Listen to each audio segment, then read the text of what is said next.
parlamentario del Partido Revolucionario Institucional denominado Desarrollo Territorial.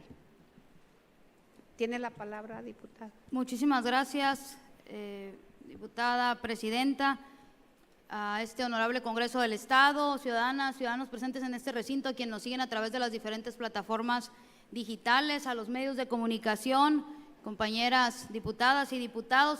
Sinaloa hoy está viviendo una verdad incómoda. El Estado se está quedando corto, muy corto, para proteger la vida. El gobierno ha perdido por completo el control del territorio sinaloense y ha perdido también lo más básico, la confianza de la gente en sus instituciones, y con justa razón, porque lo ocurrido en Concordia, particularmente en la comunidad de El Verde, no es un hecho aislado, es más bien la radiografía brutal del fracaso rotundo de la política de seguridad y sobre todo de la indiferencia gubernamental ante las distintas alertas ciudadanas. Porque una desaparición no es un mero trámite, es un infierno que no termina cuando las cámaras se apagan. Que un familiar sea asesinado o desaparecido es un dolor casi imposible de superar. El amor de la familia queda mezclado para siempre con desesperanza, con coraje y con una gran frustración. Y en las comunidades se instala algo mucho peor que el miedo: la normalización del horror. Y eso deja un resentimiento profundo, pero sobre todo una pregunta: ¿quién responde? Hoy hablamos de personas con nombre, apellido y rostro, no de cifras útiles para un discurso o un posicionamiento meramente. Antonio de la O. Valdés, Ignacio Aurelio Salazar Flores, José Manuel Castañeda Hernández, José Ángel Hernández Vélez, de entre 34 y 43 años, todos profesionistas vinculados al proyecto minero de la zona del Pánuco en Concordia, que vinieron a trabajar, que vinieron a aportar desarrollo a Sinaloa, pero se toparon con la cruda realidad que el Estado no les pudo garantizar su seguridad. Y hoy sabemos que sus cuerpos fueron identificados como parte de los restos humanos encontrados en las fosas clandestinas de El Verde, que por cierto hay periodistas y documentales serios en medios nacionales donde se habla de este hallazgo como el cementerio clandestino más grande en toda la historia que haya registro de nuestro país. Y esto no es una tragedia individual, es una herida colectiva. Por eso a sus familias, desde aquí, les enviamos toda nuestra solidaridad y nuestra empatía.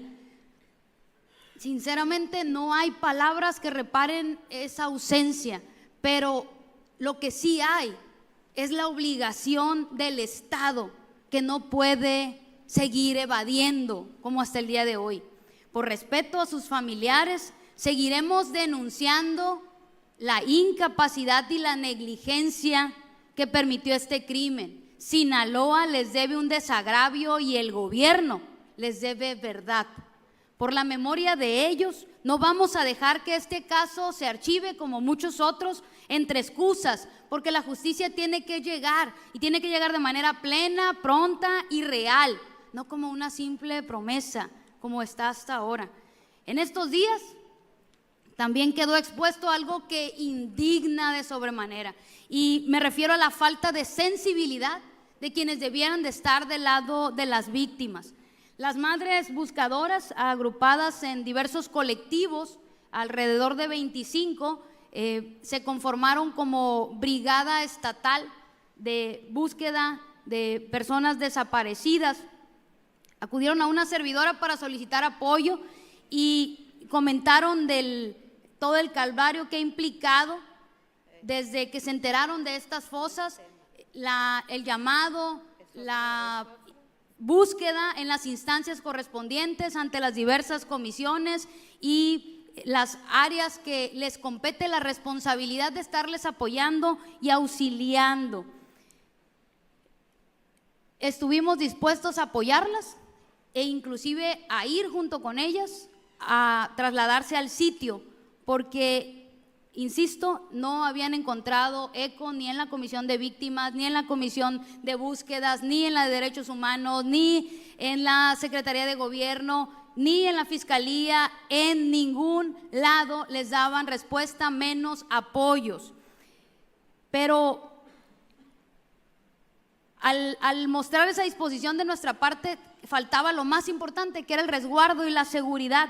Por ello, con esa responsabilidad que impregna en nosotros, pues buscamos al secretario de Seguridad, buscamos directamente a la secretaria general de Gobierno para explicarle esta situación, enterarla y pedirle su apoyo y sobre todo su resguardo para todas estas personas, porque, insisto, entendemos los mecanismos y las reglas y los cuidados que hay que tener, y sobre todo las madres están preparadas, tienen cursos, talleres, diplomados y toda la experiencia de los años y años de búsqueda que han tenido en este rubro. Sin embargo, pues nos ofrecieron una reunión, que no se trasladara en esa fecha, no en domingo, lunes, sino que se ofrecía una reunión por parte de la Secretaria de Gobierno para que atendiera ella personalmente y las áreas correspondientes estas comisiones, las titulares, pero también una dependencia federal para que realmente brindara toda la información, se pudieran tomar los acuerdos necesarios para coordinar la ida y el acceso de madres y de algunas buscadoras con todos los cuidados que habrían que tener.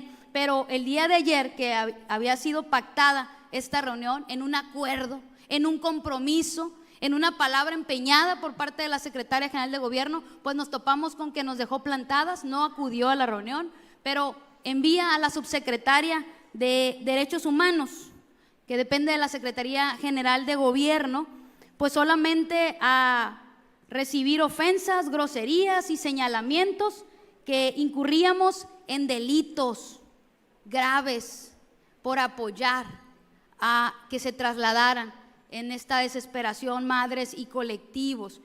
Cuestionó nuestra presencia, cuestionó partidos políticos, como si el dolor tuviera color o tuviera un partido. Insistió en calificarme como con un está equivocada, cuál es su rol, qué hace aquí, como si la vida de las personas fuera un asunto de agenda o de competencia. Fueron las palabras de las propias buscadoras quienes también intentaban explicar el contexto y sobre todo dejar claro que su único partido son sus hijos desaparecidos. Y esa frase debería sacudir y generar conciencia, porque la solidaridad no se fiscaliza, se honra, y la debiéramos de tener absolutamente todas y todos. Después de evidenciar el trato de esta funcionaria, he recibido un sinnúmero de mensajes, de inbox, de llamadas de propias madres y víctimas señalando que es el trato permanente de esta funcionaria, que además ya la tienen denunciada de manera formal en múltiples ocasiones. Y aunque la ley orgánica de este Congreso, en el artículo 18, en la fracción séptima, faculta para que cualquier representante popular pueda estar cerca de sus representados y más de aquellas víctimas, pues conocedores de esto, yo solicito a esta soberanía que exija de manera inmediata la destitución de esta funcionaria, la subsecretaria de Derechos Humanos de la Secretaría de Gobierno, y que el gobernador de este estado entienda que funcionarias inhumanas, groseras, déspotas como esta funcionaria no puede continuar un minuto más en ese encargo, que lejos de velar y de cuidar por los derechos humanos y por las víctimas, que aquí saludo a madres buscadoras que van llegando de manera oportuna y que estuvieron en esa reunión y que han padecido los tratos de esta funcionaria, pongo sobre esta soberanía que este poder legislativo actúe de manera inmediata, insisto, exigiendo el día de hoy la renuncia irrevocable de la subsecretaria de Derechos Humanos. Y aquí vienen también preguntas que el gobierno está obligado a responder de una vez por todas, preguntas legítimas, urgentes y que no pueden seguirse ignorando. ¿Cómo se supo de estas fosas? ¿Con qué información se llegó ahí? ¿Por qué no se ha transparentado con toda claridad el número real de los hallazgos encontrados hasta el día de hoy? ¿Por qué no se ha transparentado los procedimientos y el resguardo de la evidencia?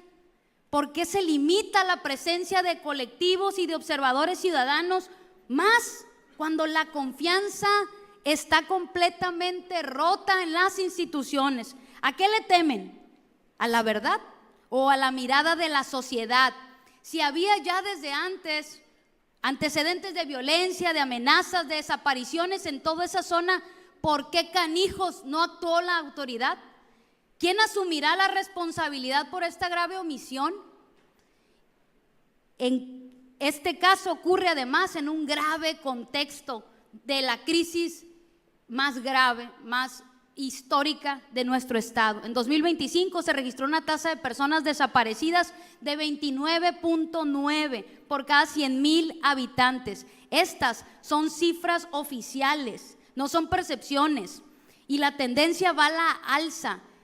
El indicador de nosotros de esto de 29.9 se compara con el de Coahuila, que fue de 1.9, y si sumamos todos los delitos en contra de la vida y la integridad de las personas, los homicidios, los feminicidios y las desapariciones, la tasa de víctima fue por cada 100,000 habitantes en Sinaloa en 2025 de 131, mientras que la de Durango fue de 22. Esa es la gran diferencia de un estado como Durango, donde sí hay voluntad política de combatir el crimen y de acabar con la impunidad, comparado con el nuestro. Y frente a esa realidad ya no caben más discursos triunfalistas, ya no caben narrativas nefastas de no pasa nada. Frente a esa realidad, Morena pierde el tiempo defendiendo soberanías de papel, mientras aquí se rompe el derecho más elemental: poder vivir libremente.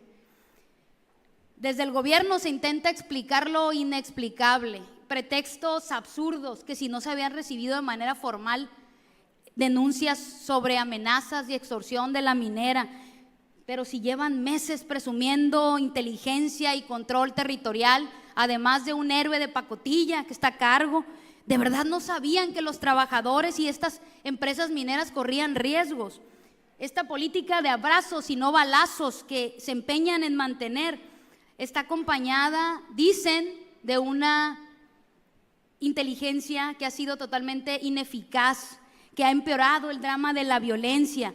Sus abrazos trajeron más dolor, más muerte, más robos, más desapariciones, y la ineficacia en seguridad también golpea de manera mortal la economía, porque sin certeza no hay inversión que resista, y esa certeza no se decreta, se construye, y se construye con instituciones sólidas que sí funcionen.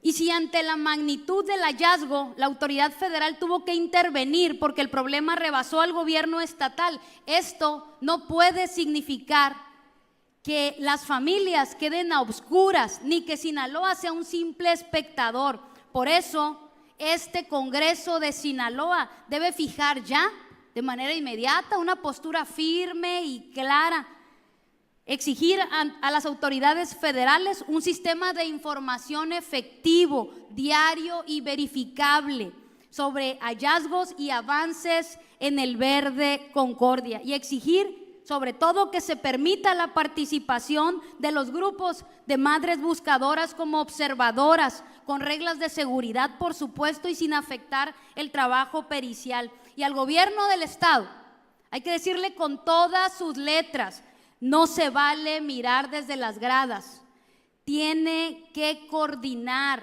tiene que acompañar y tiene que garantizar condiciones, y sobre todo dar la cara ante esta tragedia sin precedentes. Las familias merecen información ahora, no al final, cuando la duda deje muchas más preguntas que respuestas.